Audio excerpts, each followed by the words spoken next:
Class 8 विज्ञान पहला chapter है हमारा विज्ञान और एवं तकनीकी के क्षेत्र में नवीनतम प्रगति। तो पिछली क्लासों में हम अपना पढ़ चुके हैं कि साइंस और टेक्नोलॉजी विज्ञान प्रौद्योगिकी का क्या उपयोग है, उसी का थोड़ा सा और वही चीज बढ़ जाएगी।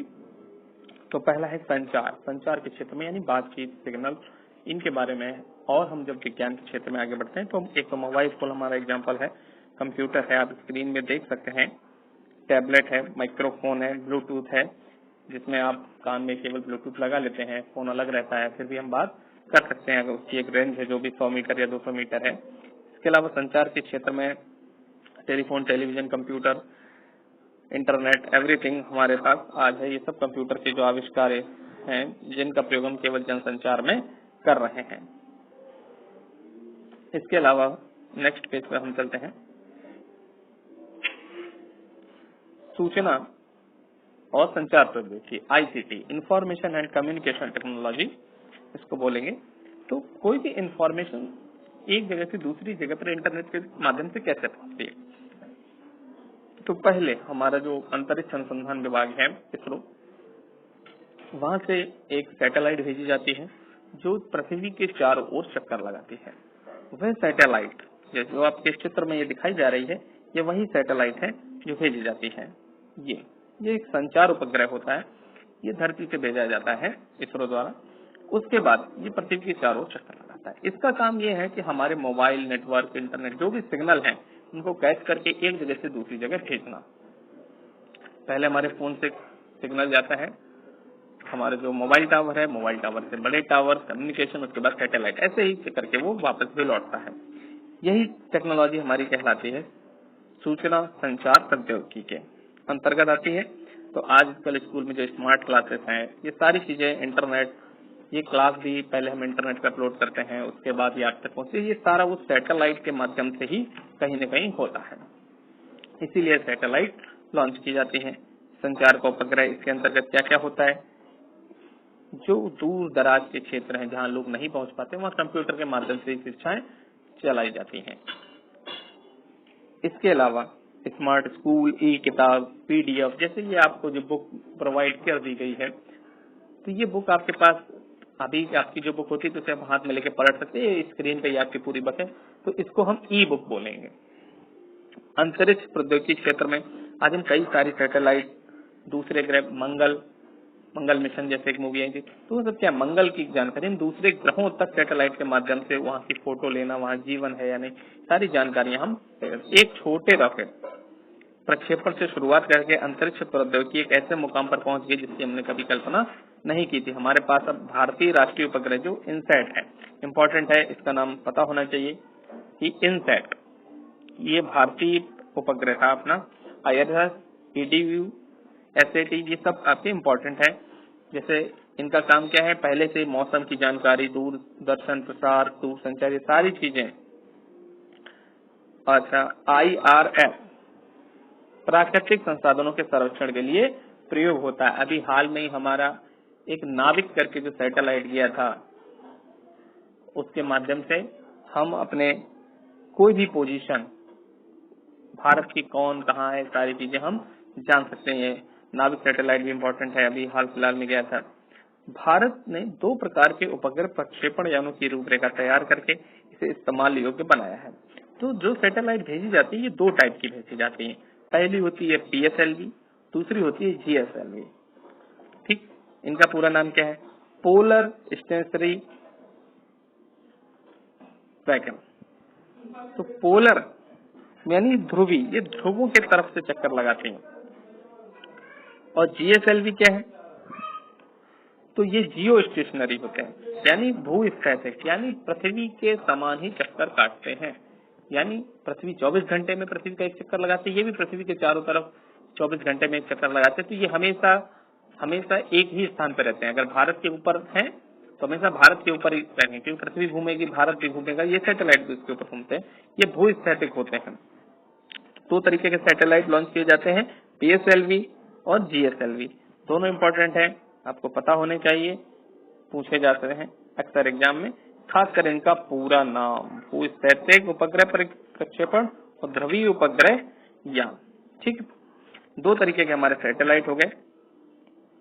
इसके अलावा आकाशगंगा के केंद्र के पास एक ब्लैक होल। ब्लैक होल क्या होता है? जब कोई तारा टूट जाता है या उसकी उम्र पूरी हो जाती है, वो ब्लैक होल बन जाता है और अपने चारों तरफ की सारी चीजों को खींचने लगता है। उस पर गुरुत्वाकर्षण इतना हो जाता है कि प्रकाश भी उसके पार नहीं जा सकता है। इसके अलावा अब अंतरिक्ष में जो साइंस के थ्रू कई लोग गए हैं, वहां पे पहुंचे हैं, तो उनके बारे में अंतरिक्ष में पहुंचने वाले प्रथम यात्री कौन थे? Yuri Gagarin. नाम पता होना चाहिए कि यूरी गागरिन सबसे पहले अंतरिक्ष में गए थे। प्रथम भारतीय कौन गए थे? राकेश शर्मा। प्रथम महिला अंतरिक्ष यात्री कल्पना चावला। और प्रथम चालक रहित विमान, यानी जिसको कोई नहीं चलाया, वो अपने आप गया, कोई आदमी बैठ के नहीं गया, कंप्यूटर से यहाँ से उसको भेजा गया, तो उसका नाम था लक्ष्य, और वो अपने लक्ष्य पे पहुंच के गया। रक्षा प्रतिरक्षा, इसके लिए हमारे देश का सबसे बड़ा संगठन है DRDO, जो हमारे देश में जितने भी मिसाइल बम सबका निर्माण करता है वो है DRDO, यानी defence research and development organisation, रक्षा अनुसंधान एवं विकास, इसका पूरा नाम इम्पोर्टेंट है, याद करेंगे। अगले टॉपिक पे हम चलते हैं, अगले पेज पर। तो सतह से सतह पे मार करने वाली पृथ्वी मिसाइल, यानी जो जमीन से जमीन में मारती, कई आकाश से जमीन पे मार सकती है, पानी से जमीन पे, कई प्रकार की मिसाइल हैं। और डॉक्टर APJ अब्दुल कलाम का तो आपने सबने नाम सुना होगा, तो जिन्होंने मिसाइल मैन ऑफ इंडिया भी कहा जाता है, और सारी मिसाइलों का श्रेय एटॉमिक मिसाइल परमाणु बम तक का जो इन्होंने आविष्कार में सहयोग रहा है जिनका, तो अब्दुल कलाम जी है। इसके अलावा बैलिस्टिक मिसाइल। अब देखिए रक्षा के क्षेत्र में INS क्या होती है? ये नेवी की जितनी होती है, यानी जो पानी के शिप की होती हैं। INS कोच्चि जगह है, INS कोच्चि, क्योंकि जो समुद्र तटीय रेखाएं हैं वहां पे जहाज चलते हैं, पनडुब्बियां चलती हैं, उनका भी निर्माण आज इस टेक्नोलॉजी की वजह से हो गया है। जो हम पहले पढ़ चुके हैं ये उसका और डिटेल है केवल। चिकित्सा के क्षेत्र में, पहले चिकित्सा के क्षेत्र में स्कैनर, एंडोस्कोपी आदि का प्रयोग किया जाता था। अब वर्तमान समय में घातक बीमारी को रोकने के लिए, क्योंकि जो एक्सरे हैं उनसे भी किरणें निकलती हैं, तो उनको रोकने के लिए भी कुछ नई मशीन, MRI, CT स्कैन, अलग चीजें भी आ गई हैं, जो 5-6 घंटे में आपकी पूरी जानकारी दे देती हैं, जो पूरे शरीर को आपको एक साथ स्कैन कर लेती हैं। पहले कई जांचों के लिए कई सारी जांचें करानी पड़ती थी एक बीमारी के लिए, अब वो चीज नहीं है। अब कई चीजों के लिए बस एक ही जांच काफी है, जिनसे कई संभव चीजें पता चल जाती हैं। युद्धपोत, जिनसे अटैक होता है उन्हें युद्धपोत बोलते हैं। ये चीजें पता होनी चाहिए। अगले पेज पर चलते हैं। कृषि के क्षेत्र में, कृषि के क्षेत्र में वही, जैसा कि अभी भारत में हमारे यहाँ तो कम दिखता है, जो बड़े पैमाने जब खेती होती है विदेशों में, जहाँ टेक्नोलॉजी और ज्यादा डेवलप है, हमारे यहाँ उतना मशीनें लोग नहीं खरीद सकते हैं, जहाँ फल काटने से लेके बोने से लेके हर चीज की मशीन है, क्योंकि इतने बड़े खेत है एक आदमी काट नहीं सकता, मशीन लगी हुई जो पूरे खेत काट देती है। तो आप चित्र में जो देख रहे हैं ये मशीन है जो खेत से फसल को चुन लेती है, ऊपर से बालियां तोड़ लेती है बड़े पैमाने पर, ठीक है। ये सारी मशीनें, ये सब आधुनिक यंत्र है। तो ये टेक्नोलॉजी है। टेक्नोलॉजी जहाँ एक तरफ हमारे युद्ध और बम मिसाइलें भी बनाती है, हमारी काम की टेलीविजन, मोबाइल फोन भी बनाती है, छोटी से छोटी चीज एक आविष्कार है। तो वैसे कृषि के क्षेत्र में, विज्ञान के क्षेत्र में, परिवहन के क्षेत्र में, तो जब आपको आ जाता है कि विज्ञान क्षेत्र, विज्ञान ने किस किस क्षेत्र में आविष्कार किया, प्रौद्योगिकी किस किस क्षेत्र में, तो आपके पास कई चीजें, कृषि के क्षेत्र में, रक्षा के क्षेत्र में, परिवहन के क्षेत्र में, दूरसंचार के क्षेत्र में, एजुकेशन, शिक्षा के क्षेत्र में, कई सारे क्षेत्र में। अब ये टेक्नोलॉजी का जो ऑनलाइन पढ़ाई, ये भी शिक्षा के क्षेत्र में इसका उपयोग हो गया। यही सारी चीज हमको समझनी है। अगला हमारा परिवहन, तो पहले हम किससे जाते थे? पैदल, बैलगाड़ी, साइकिल, फिर वो उसके बाद बड़ा डीजल पेट्रोल की गाड़ियां सारी हमारी आ गई। अब डीजल पेट्रोल भी तो धरती से निकलता है सीमित मात्रा में, तो अब हम किस पे जा रहे हैं? इलेक्ट्रॉनिक चीजों पे। तो आजकल हम देख रहे हैं कि हमारे ई-रिक्शा चलने लगे, लाइट से चार्ज किया, कोई डीजल पेट्रोल नहीं लगना है। बिजली, ट्रेनें सारी बिजली से चलती हैं, पहले कोयले से चलती थी, फिर डीजल इंजन आया, क्योंकि उससे धुआं भी निकलता है, वायुमंडल भी प्रदूषण, और डीजल पेट्रोल भी खर्च हो रहा है जो उसकी सीमित मात्रा में। तो अब इलेक्ट्रिक की आ गई। बुलेट ट्रेन हमारे यहाँ प्रस्तावित है, बन रही है मुंबई की तरफ। तो ये सारे परिवहन के क्षेत्र हैं, जहाँ पहले हम दूसरे साधनों से जाते थे, अब फिर उनसे बेहतर साधनों में जाते हैं। तो यानी ये भी टेक्नोलॉजी का परिवहन के क्षेत्र में भी, परिवहन मतलब एक स्थान से दूसरे स्थान तक जाना, इसमें जो उपयोग हो रहा है टेक्नोलॉजी का, ये परिवहन के क्षेत्र में प्रौद्योगिकी का उपयोग हो गया। अगला जाते हैं विनिर्माण। विनिर्माण का मतलब हो गया किसी चीज का दोबारा निर्माण करना। ज्यादातर चीजें बदल गई हैं। पहले क्या है कि 1 मंजिल या 2 मंजिल का मकान बनता है, आज हम देखते हैं 10-15 मंजिल की बिल्डिंग है। पहले हमारे पास वो क्षमता नहीं थी कि हम इतनी बड़ी बिल्डिंग बना लें, हो सकता है मकान गिर जाए। अब टेक्नोलॉजी आ गई है, पोल आ गए हैं, उससे संबंधित कोर्स है आर्किटेक्ट, जो इसमें वर्ड है, आर्किटेक्ट की मदद से हम लोग कई चीजें बना सकते हैं। हस्तकला, पहले मिट्टी के बर्तन थे, अब वो स्टील के बर्तन हो गए, मिट्टी के बर्तन से स्टील के बर्तन पे आ गए। उसके बाद हमें लगा कि ये भी धुलने में दिक्कत है, प्लास्टिक है, पत्तल है, सम्मिलित रूप से आजकल चलते जहां जैसी व्यवस्था है। तो कहीं न कहीं इनका उपयोग से हमारी जो काम है काफी सरल हो गए। उद्योग के क्षेत्र में पहले कपड़ा हम लोग हाथ से बुनते थे, जो गांधी जी का सूत काटना, खुद अपना लोग कपड़ा बुनकर पहनते थे। अब मशीनों से बनता है, फैक्ट्रियों में बनता है। तो ये सब क्या उद्योग है, कपड़े का उद्योग हो गया, पेपर का उद्योग हो गया, कागज बनना, हर चीज का एक उद्योग है। क्योंकि अब हर चीज की डिमांड इतनी ज्यादा है कि वो एक जगह से नहीं, बड़ी बड़ी कंपनियां उस चीज को बनाती हैं।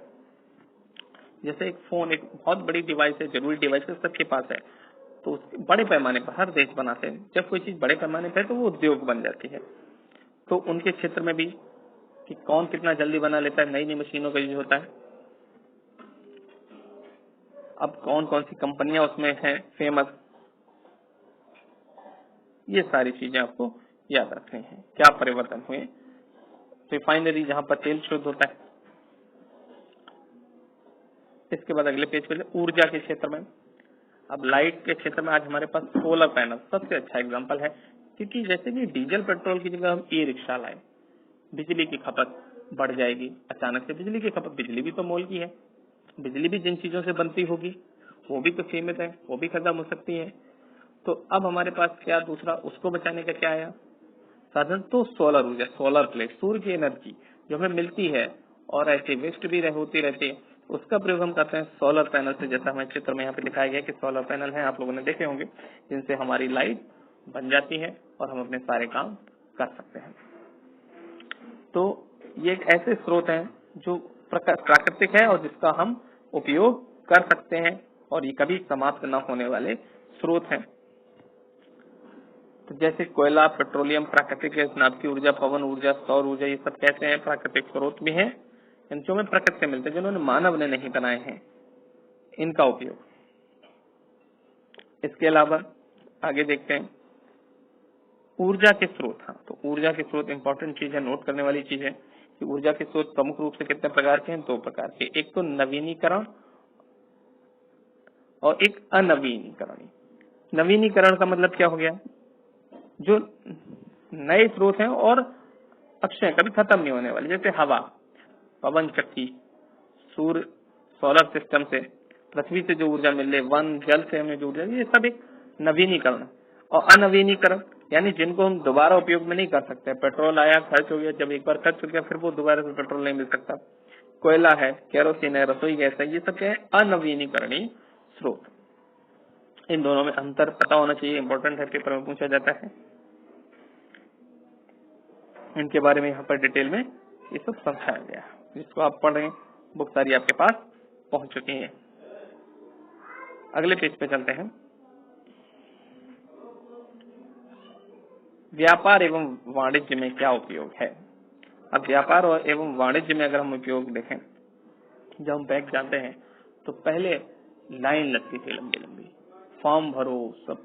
तो उस प्रोसेस को बचाने के आजकल इंटरनेट बैंकिंग है। ये एक मशीन, अगर आप बैंक गए हो तो आपने देखा होगा, इसे स्वाइप मशीन कहते हैं, और इससे हमारा काम बहुत आसान हो जाता है। और अब हम इसका ही उपयोग करके कार्ड केवल स्वाइप करते हैं और हमारे सारे काम, कोई भी हमें फॉर्म नहीं भरना पड़ता और काम बहुत जल्दी और तुरंत हो जाते हैं। ठीक है, तो व्यापार का अर्थ है क्रय विक्रय, वाणिज्य का अर्थ है धन प्राप्ति का उद्देश्य।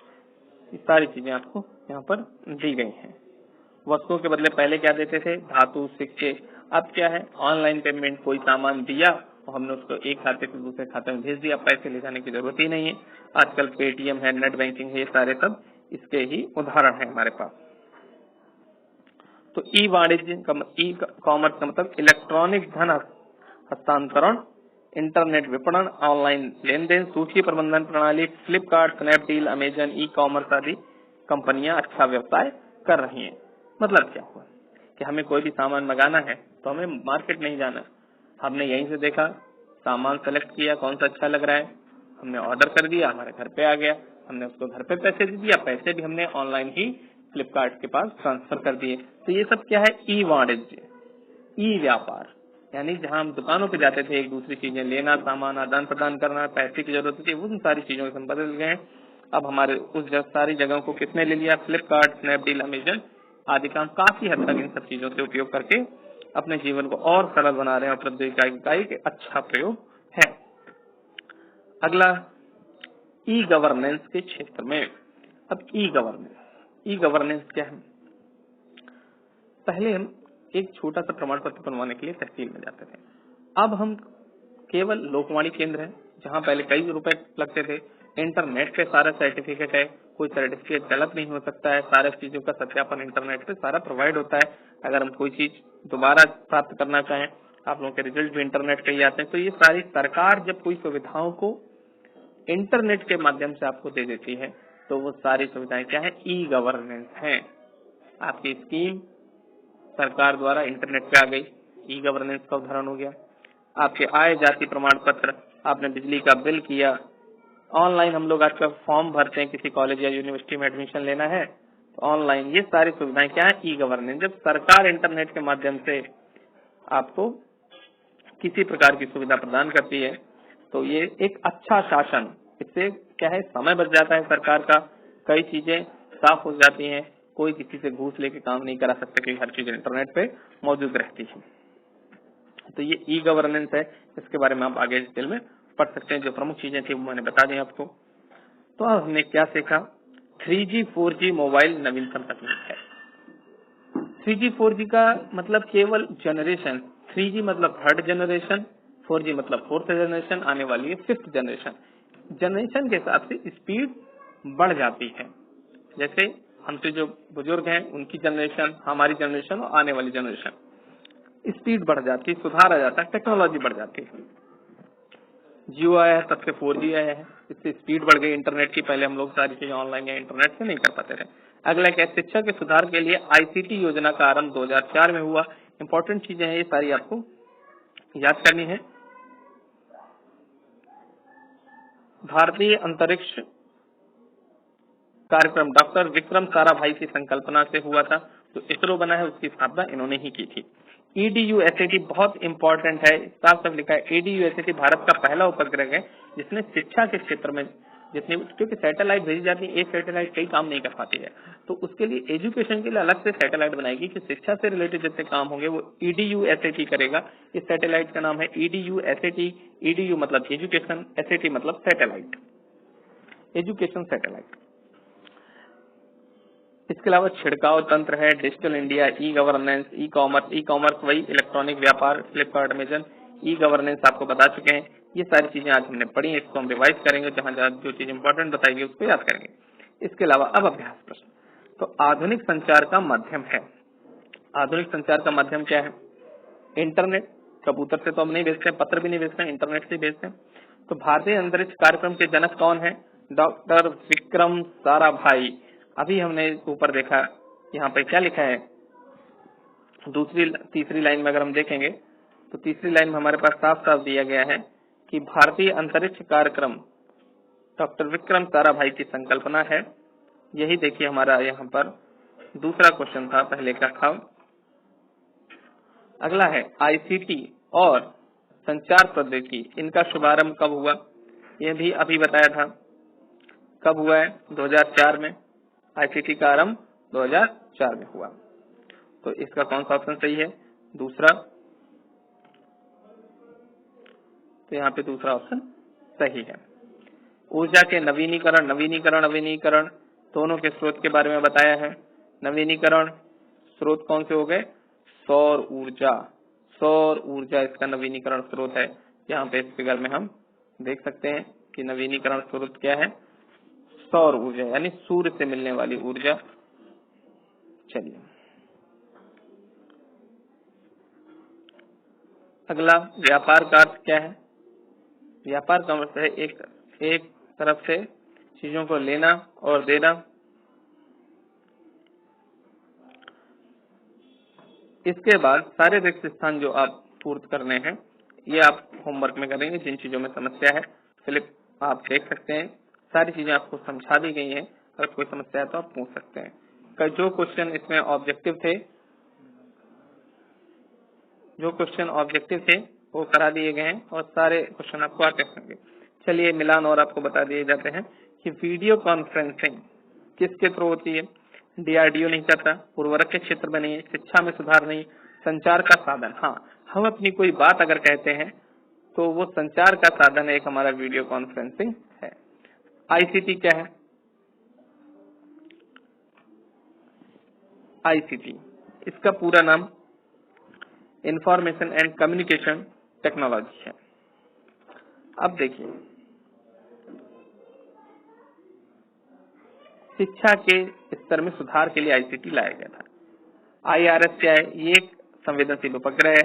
रक्षा एवं प्रतिरक्षा ये डीआरडीओ का काम है और भूरी क्रांति हमारे उर्वरक क्षेत्र से संबंधित है। इसके अलावा क्वेश्चन पहला जो है चौथे का पहला ये आपको बता चुके हैं, अभी इम्पोर्टेंट था वहां पे बताया गया था। नई तकनीकी ई कॉमर्स है, सारी चीजें आपको बता दी। एलपीजी की शुरुआत, भूतापीय ऊर्जा, इसरो का गठन कब हुआ है, सारी चीजें आपको अंडरलाइन के बीच में बता दी गई हैं। कुछ चीजों को आप स्वयं से भी पढ़ सकते हैं क्योंकि बुक आपके पास आ चुकी है और लॉकडाउन में एक अच्छा समय आपके पास किताब से पढ़ने का है। मुख्य चीजें सारी बता दी गई हैं। चलिए, धन्यवाद।